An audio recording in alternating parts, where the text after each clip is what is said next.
From here we can review the various workbooks. Let's start by having a look at the brick and block cavity wall.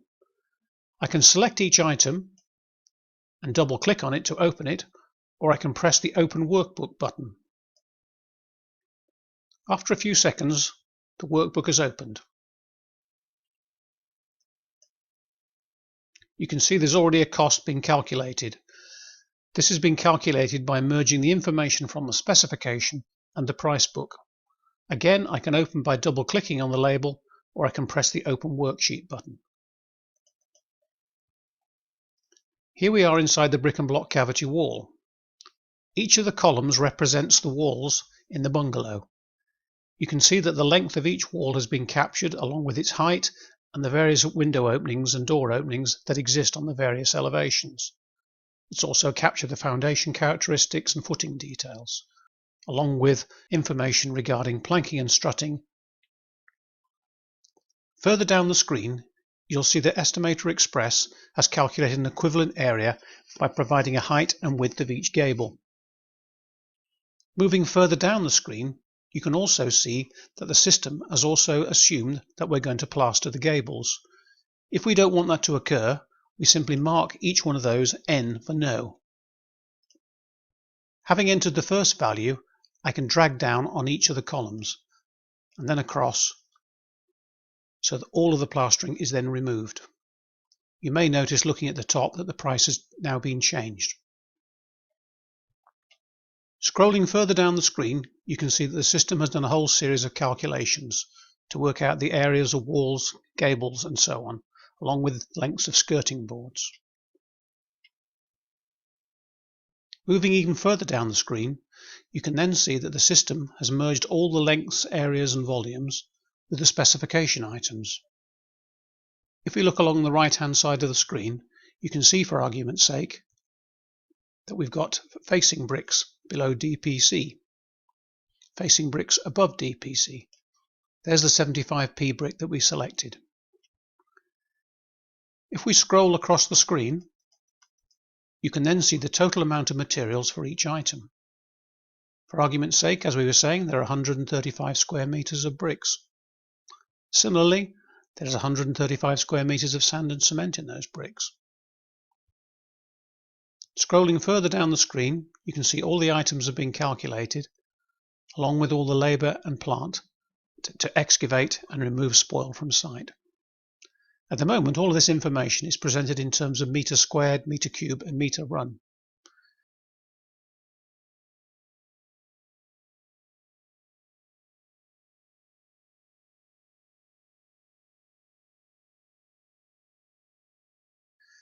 If we want to see all these materials presented as cost, we go to the View Resources Output button. Here the system is now merging the specification and price data. Again, let's have a look at the brickwork facing bricks. You can see here that the 75p bricks that we selected have been brought into the estimate. Again, there are 60 of those to the square metre, giving an overall cost of £45 a square metre.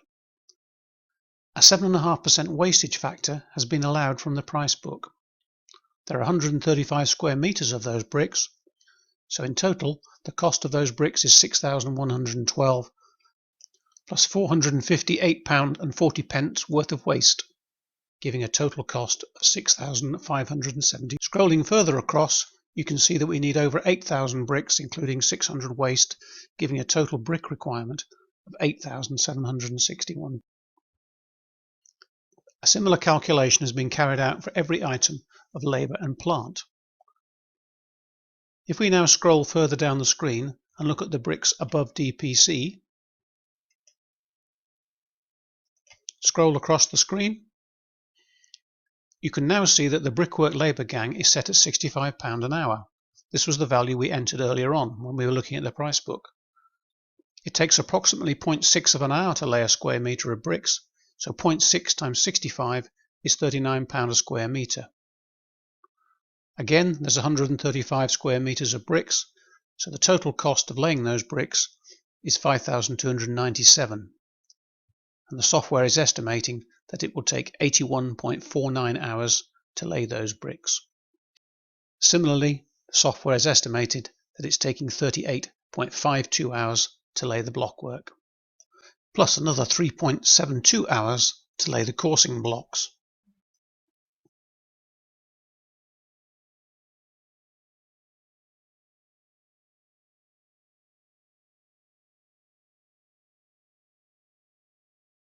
If we wish to change an item, one of the easiest ways to do it is to use the resource wizard. When you click on that, a series of graphics appear for each of the different elements of the building project. I can also look at the labour and plant.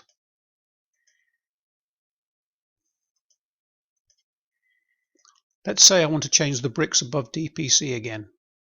I can click on that item. If you look in the right hand pane, you can then see all of the calculations relating to those bricks. At the moment, the total cost of these walls is £31,000.33. If I change those bricks by clicking on the down arrow, you'll see the price in the top left hand corner change. I can scroll down through those and pick a brick. Let's change it to an Ibstock 65mm Rutland buff. The software then gives me an opportunity to change the usage factor. It may be, for example, that I picked an imperial brick, but as I am sticking with a 65mm brick, the usage factor remains the same. Click OK, and you can now see that the price has automatically changed by simply choosing a brick in this graphical environment. When you have finished reviewing the prices, you can press close and return to the main sheet. Spend a few minutes looking at this and make sure you understand all the information that's been generated by the software. Click on the Summary tab and the software will return you to the main summary screen.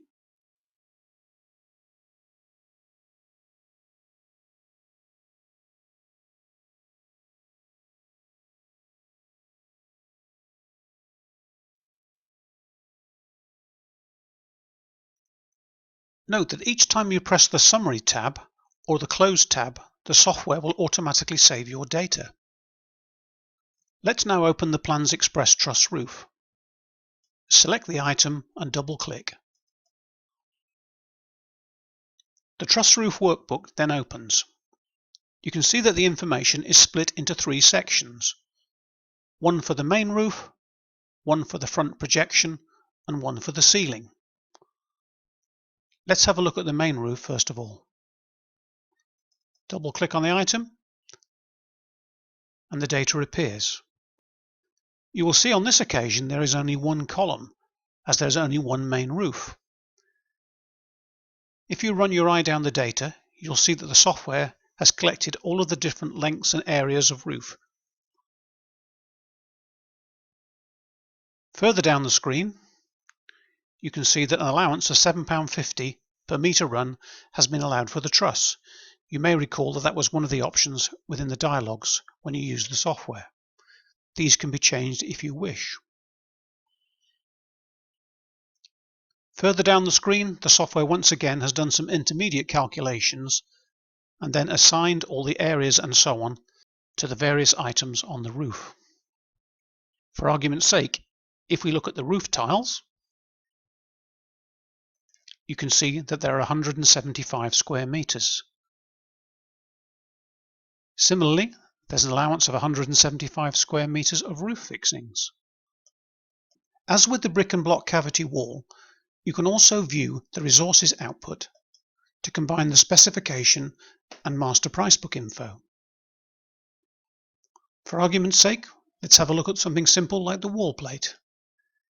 Here you can see by default we have a 75 by 100 mm wall plate with a unit cost of £4.73 looked up from the price book.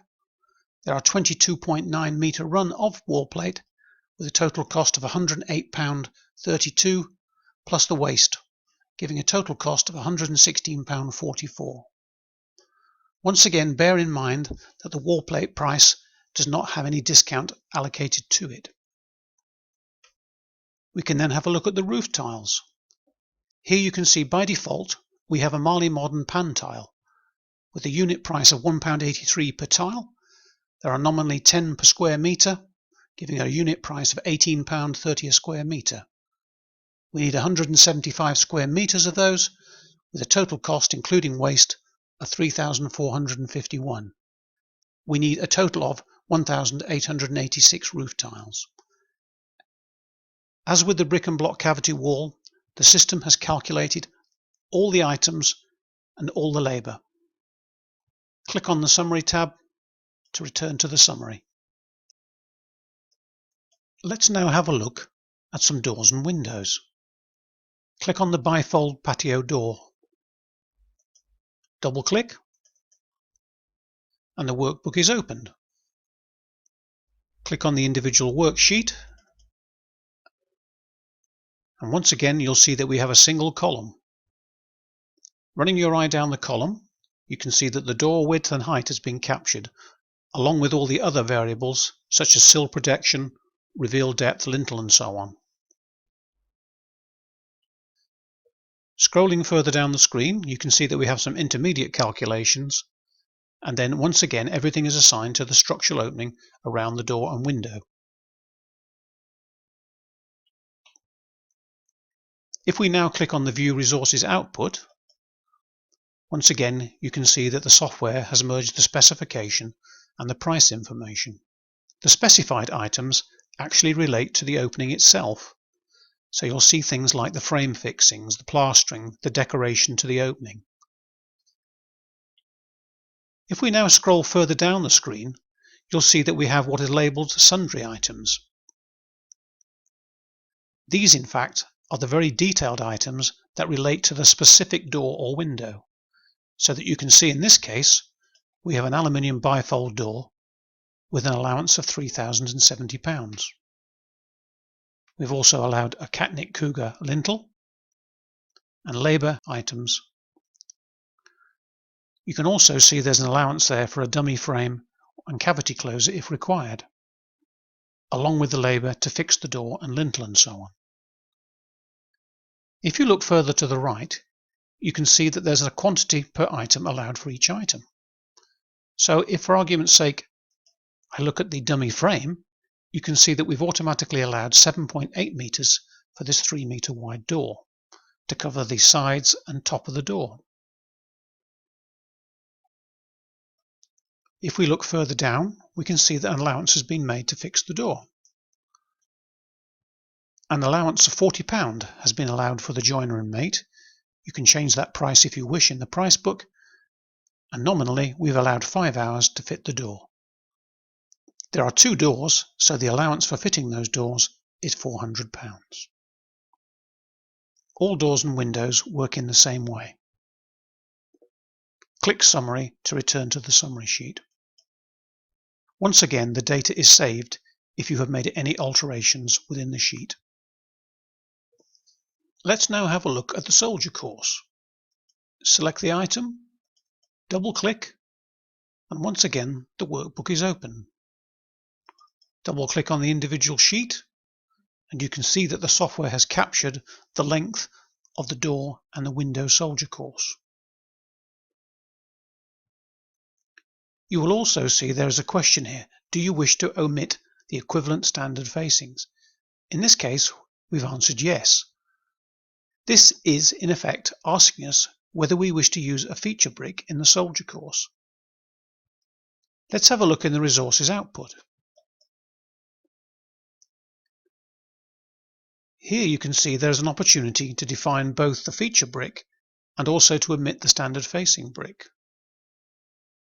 To do this, I click on the Change Resource and select a feature brick. I need to find the brick materials, so I can use the filter to find them. Click on Bricks and all of the bricks are revealed. In this case, I'm going to allow a £1 facing brick for my feature brick. Double click. A dialog box pops up allowing me to change the rate of use of those bricks. As they are a standard metric facing brick, I simply click OK. I then need to omit the existing standard facing bricks. The process is the same. Change the resource, Locate the bricks, select the existing 75p brick, click OK. You can now see that a £1 facing brick has been substituted for the 75p standard bricks, giving us an additional cost of £32.75, including the labour.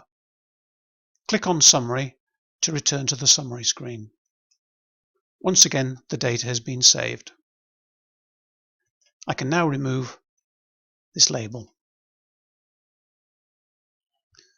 The next thing I'm going to have a quick look at is the architectural stone sills. Select them, double click, the workbooks then open, and you can see that there are a number of windows that have been identified. Let's have a look and see what's inside each worksheet. Here you can see that we've allowed 1.5 hours to fit each stone and allowed an extra £5 for fixings, mortar and so on. Again, I can go to the resources output and I can see exactly what materials have been allowed. In this case, you can see that this simple item has got a very simple worksheet. The data is not linked to the underlying specification, as there are numerous different stone sills available, and it simply does not make sense to associate sills with a general specification. Click on Summary to return to the summary screen, and once again the data has saved the information. Once Estimator Express has closed the architectural stone sill, it's worth having a quick look at the summary screen. You'll notice to the right of the white comments column that there is a column entitled Link to Spec. As you can see, the architectural stone sills are not marked with yes, indicating that the workbook is not linked to the underlying specification. If we scroll up the screen, however, you'll see that most of the workbooks are indeed attached to the specification. Other items such as the other stone sills and the soldier course are not linked to the spec. All other workbooks work in a broadly similar way. As part of the trial, it is worthwhile having a look at each one to make sure you understand how the software functions. If you have any queries, please don't hesitate to speak to your sales advisor or the technical support team.